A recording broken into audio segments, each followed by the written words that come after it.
Okay, everyone. So I just spent some time Googling some YouTube videos on how to look a little better or find the camera when you're talking. And then I got lost in it. And so I was like, no more perfection. Let's just roll. So in the other video, I talked about how I first grappled with addiction in 2008, which was gambling. And then alcohol. It was actually really bad gambling back then. It almost really could have destroyed my life. What I went through with type 1 diabetes and leaving the seminary, all of those things, which I'll go into more later. But I went through a lot of cycles. I still succeeded in sales. I appeared to be, at times, really successful. And those cycles continued. I got a DUI when my dad, just following about 3 months after my dad's car accident. I know you can definitely view this story as like, hey, there's some pretty tough things that happened to this guy, the seminary thing, type 1 diabetes, dad's accident. And it's true, those are life altering, right? But then following the DUI, the next cycle, following dad's funeral, is I get diagnosed with bipolar type 2. Okay, so, hey, I was sober long enough, luckily, that I was able to be diagnosed with that. Okay, but then I start drinking again. Okay, so then rehab comes.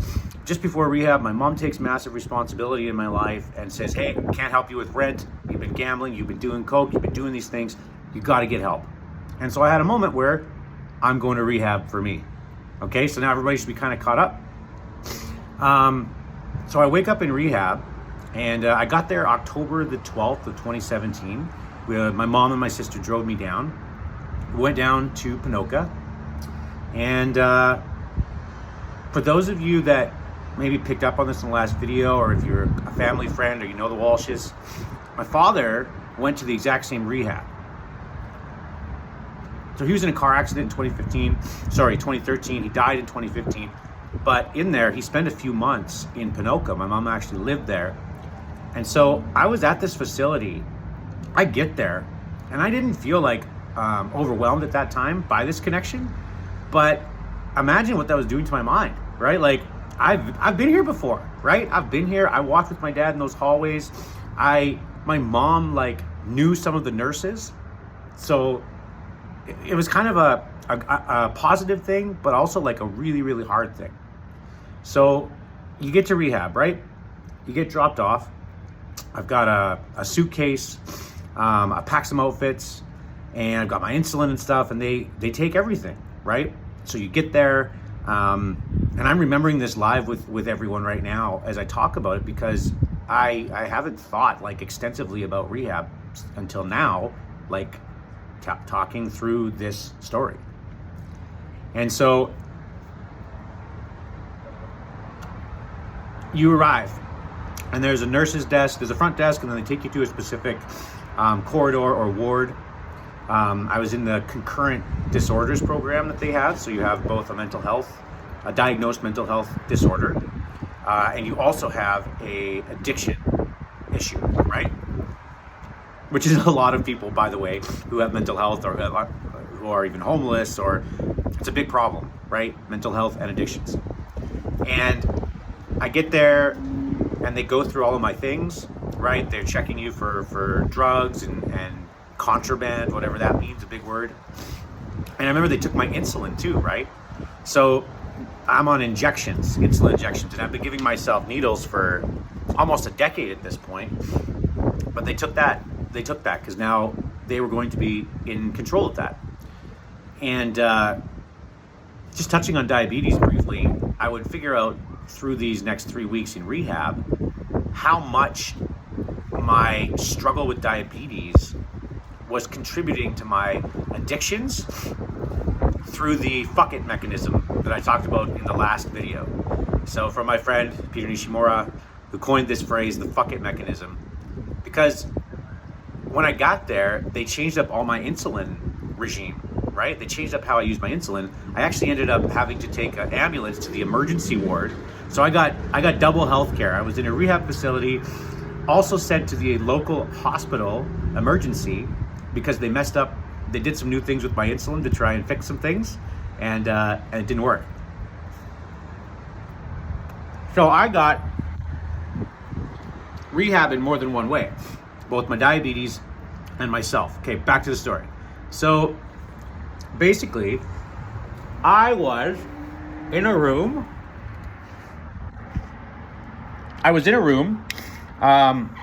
With a young guy, and I'm going to change his name. We'll call him Bob. Okay. Also, Mom, if you and Bob are watching this, that's not why I chose Bob. But he was probably 23, 24, something like that, from southern Alberta. And he had been there before. And he had struggled before. And so we were going to share a room together. And I mean, that's a weird experience at first, right? Like, okay, welcome to rehab. Here's your, you're on this weird journey. You're finally there. You don't know what's about to happen over the next 3 weeks. And you're going to share a room with someone. But he was really cool. And I hope wherever you are now that you're doing well. When I think about that first day in rehab and those next 3 weeks, there's there's a part of me that knows from a purely statistical perspective that some of the people that I met in Ponoka in the fall of 2017 are in active addiction right now. And I know I'm skipping ahead in the story, but we did the 3 weeks, and at the end of the 3 weeks in rehab, I exchanged cell phone numbers with a couple of people, specifically because we were connecting in rehab together. And I remember that moment 3-4 months after rehab when we stopped texting each other, like the other person stopped responding. And I remember calling and the phone was turned off or whatever, and I know what that means. It probably means that they're using again, right? And so when we talk about rehab and this story and relapse, which we will, October of 2017, I just want to acknowledge that's so sad, right? That not everyone has the outcome that I've managed to have. And maybe they got it on round 2. Maybe they are healthy. I hope I'm wrong. But I think that one of the greatest things I learned while I was in rehab was to stop fucking judging people. Okay? Stop judging people in their life and their circumstances and the way they've dealt with things. It's sort of like the reverse of the terminal uniqueness that I've talked about, where you have an alcoholic who considers his or her life circumstances unique, right? But we do this all the time with people who use drugs. Some people probably did it with me, right? Like, what's wrong with this guy? He's using cocaine, he's partying. If I had his life circumstances, I wouldn't do that. So it's the opposite of terminal uniqueness, right? It's more of a level of arrogance. And the reason I'm saying this is because when I was in rehab, I met other people who I used to judge, right? Like the avatar I used to judge. I'll tell you one, and I'll change his name.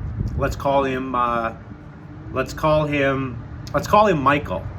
I'm going to call him Michael because he was an Indigenous dude, a young Indigenous man, okay? And it's important for me to talk about this and talk about his race because it ties into some of the judging and evaluating stuff that I experienced, where he was the type of person that a lot of us judge and evaluate, okay?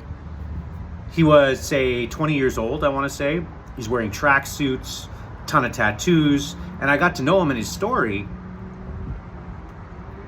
And was he involved in a lot of really, really bad stuff that we arrest people for and potentially put them in jail? Absolutely he was.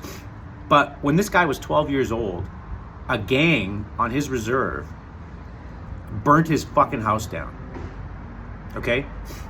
So now, you imagine that happens, right? Like when I'm growing up in Marythorpe, Alberta, a gang burns my house down, threatens my family. I'm 12. You think I would have been in drugs sooner? Right? You think? There's a pretty good chance, right? And I call him Michael because while I was in rehab, he was getting very interested in Christianity and very interested in learning about St. Michael the Archangel. And so I helped him. I said, listen, he was asking me about prayers and things. And I was like, listen, I know the St. Michael prayer. Like, I'm your guy. And so I wrote that prayer out for him. But I remember connecting. He was one of many people that I connected with who I would have judged, evaluated, and seen on the street and thought, you must be this, right? There was another lady in rehab. One second. There's another lady that I met there. She was, I want to say, mid-20s, and she had a bubbly personality like me, And I found out that her daughter died at somewhere between 3 and 6 months old, right? Her daughter died. And I think she was on heroin. It's hard to keep track in rehab what people are on and not on. And, I remember thinking to myself, like, okay, if my kid, or let's take this forward to now, my sister, Kate, she has 2 beautiful daughters, my nieces. And if one of them was in a tragic accident and died, it wouldn't be hard for Kate to, she would be in a tragic state, right? Now, I'm not saying Kate would use drugs, but if she did, would we think that was a big stretch? Like, is that a stretch that she would use alcohol and drugs and be in rehab? Probably not. Think how tragic that is. So one of the greatest gifts I got from rehab is understanding not to judge other people. Now, it's okay to evaluate them, right? But don't judge them, and don't fucking pretend that if you were them, you would react in a perceived better way, because that's not something you have a right to assume. All of us don't have a right to assume that. So that was one of the biggest things I learned. Now, we're going back October 13th, 2017, right?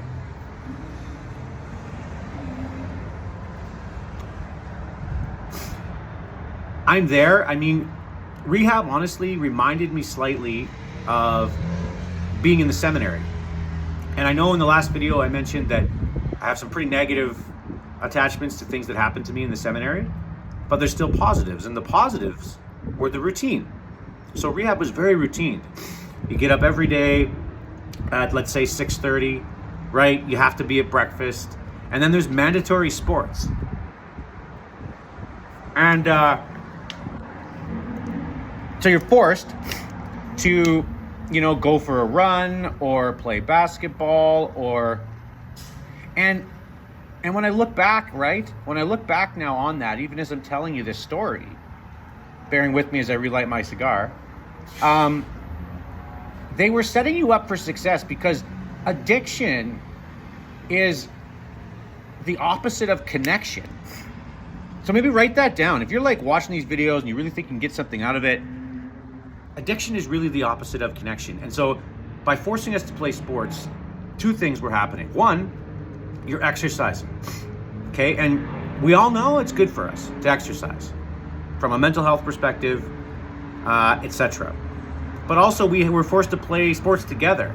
So now we're supposed to connect as a group. And so that was something we did every single day when I was in rehab. Now, what else did we do? Well, we studied the DSM-5. We studied mental health.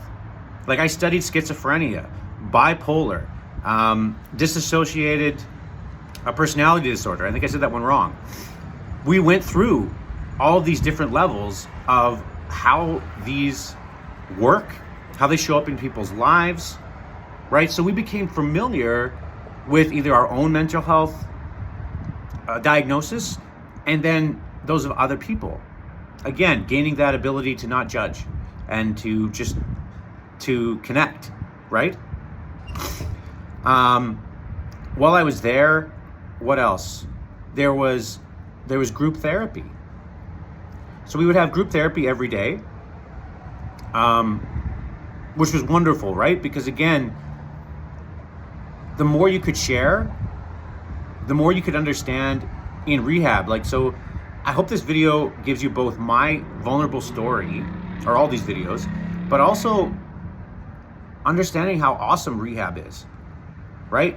How awesome therapy is. Rehab is just like a super intense therapy for 3 weeks.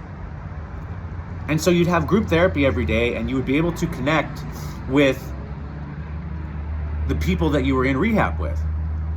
And you'd hear their stories, and you start to understand, okay, what's similar?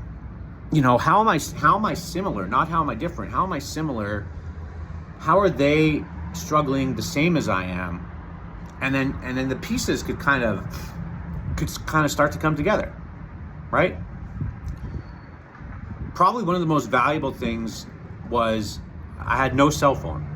So they take your cell phone from you. You can call, like on Saturday, you were allowed to have it for a couple of hours.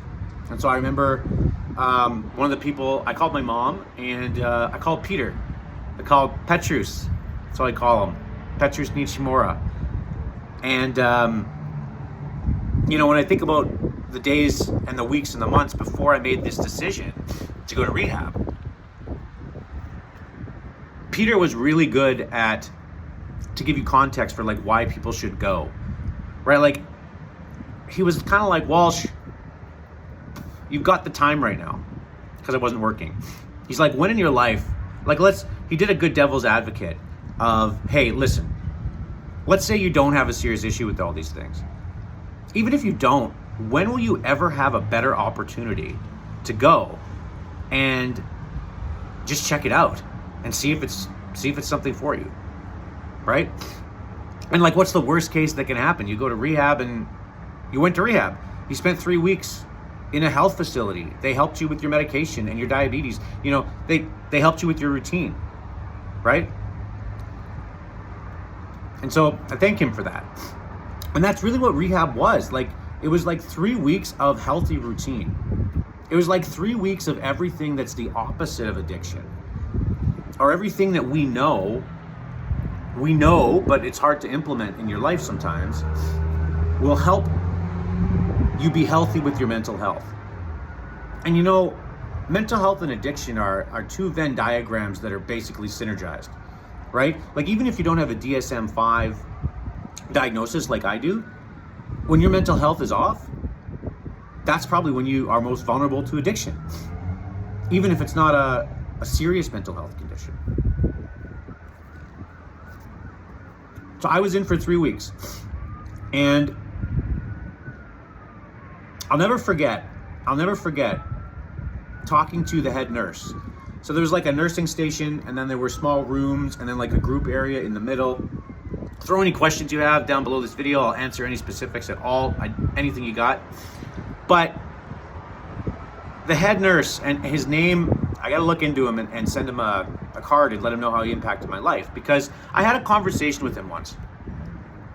And when I was in rehab, I had a funny thing happen, okay? I packed a bunch of nice jeans and nice button-down shirts, and for the most part, people that show up there, they're in a slightly worse scenario, or their life maybe looked a little bit different than mine did at the time, right? Anyway, I got confused as a nurse. A lot of people thought I was a nurse, right? There were a few moments because I thought, you're dressed too nice, whatever. So that was an interesting thing that happened. And this nurse had a conversation with me, and I was like, okay, should I go for even more rehab? Because I went for 3 weeks, but I was also on a list to go to a place called Claire's Home. And Claire's Home had, I believe it was a 2-month or 3-month program. And of course, Peter was like, dude, go to Claire's Home. What are you thinking? And once I was in rehab for a week or so, I was like, I got to go for more rehab. But then that wasn't possible because with Alberta Health Services, I'd been on one list, so I couldn't be on the other list. And so I talked openly with there's a psychiatrist. Like, this is the other thing about rehab. I know my mind's all over. That's how I always am. But everybody you need is there, right? Like, boom, there's a psychiatrist. Boom, there's a doctor every day that sees you. Boom, there's a psychologist. It's like, so all of these things that we're struggling sometimes to access from a mental health perspective or from an addiction perspective, and it takes a lot for an addict or someone in addiction to access those three things. Can you imagine Most of you can't imagine this, but imagine I can being in an active addiction. Okay, and you're going to go see a psychiatrist, a doctor, and a psychologist, and a group therapy session, and you're going to do that in the same week or the same 3 weeks. You're not doing it. You're not doing it. It's not happening. And so that's one of the things about rehab. It's all right there. It's just like, hey, why don't you just do yourself a favor and take a retreat from your addictions? Because that's really what rehab is. So this nurse, and I can't remember his name, we had a very serious conversation because I said, okay, look, here's the deal. Should I go for more rehab or am I good to go? And he said, Mike, and I said, like, tell me what you actually think. He said, he looks right at me, right? He stares me in the face, like very seriously. And he says, Mike, I'm going to see you again, right? I'm going to see you again. He said, look around. Most of these people in rehab with you right now, especially this concurrent program, they've been here more than once and they will relapse and they will be back, right? And so if you have an opportunity to do more rehab or to take this more seriously or whatever you can do it, because statistically I will meet you again in this facility. And he didn't say this as some sort of like dark nagging challenge, right? He said this with a sincerity to him and a care to him of like, your mental health and addiction combined is such a powerful fire, right? And it was in my life. It's a powerful fire that you're gonna have to really work at to put out, and you're worth it. And so that's one of those moments, like later I'll do a video on like, why am I still sober, or am I, have I ever relapsed, or all these things. But that moment just stands out in my head, like this guy telling me the truth. Like, here's the truth on what might happen to you if you might come back or whatever. That was one of the very significant moments when I look back at my rehab journey. Now, we're still October 13th, 3 weeks in October, right? In rehab. What else did I learn? I mean, I learned so much. Much of what I learned in rehab, I didn't learn in, like, it was like taking a Tony Robbins seminar, and then 2 years later, you remember something he said. And a lot of that was how my sobriety has played out. The biggest thing, or not the biggest, but you get to connect with psychologists, as I said. And I had a psychologist, and her name was Beth. And she was so fantastic at explaining to me what it was that I gained from cocaine, what it was that I gained from gambling, what it was that I gained from drinking. Because you have to, if you want to be sober, you got to understand what you're getting from not being sober, right? Like, you got to like accept that you are gaining something when you do drugs. You're gaining something when you do alcohol. You're gaining something if you gamble or sex addiction, pornography, like anything that's interfering with your life. And so she took me back to like being in the seminary. And when I was in the seminary, we had a lot of Gregorian chant. So if you don't know what Gregorian chant is, it's like polyphonic chant. It's like multiple voices singing, like monks in a monastery. And when it's done well, it elevates you on a spiritual level. And so she said, like, is that similar? We talked through my history with all that, because I used to love and still do love really, really great Gregorian chants. And she was like, that feeling you get when you listen to that type of music, do you get that feeling when you do a line of cocaine?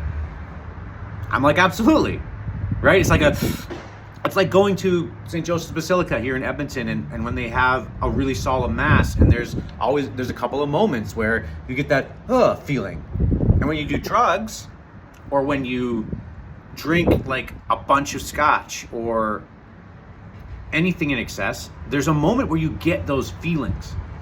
So they give that positive thing to you, right? And so she really helped me discover that. And I think if the biggest thing too, I keep saying the biggest thing, but I'm just free rolling here about what happened in rehab in the 3 weeks,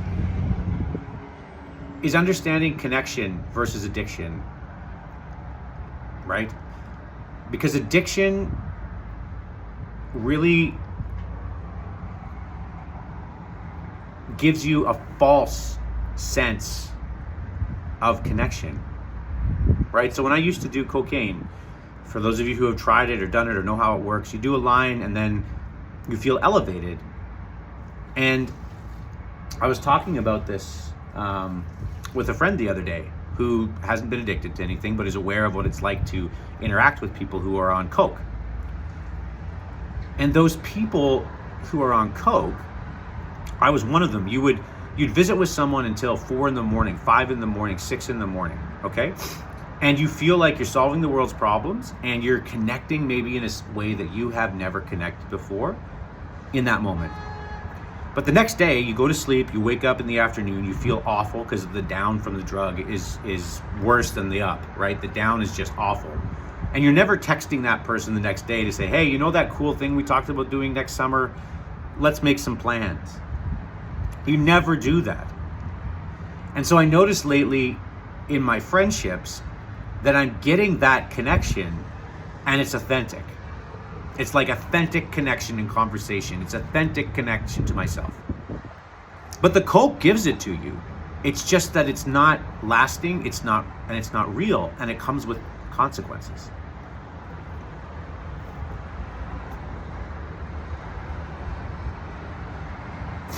Something I learned in rehab is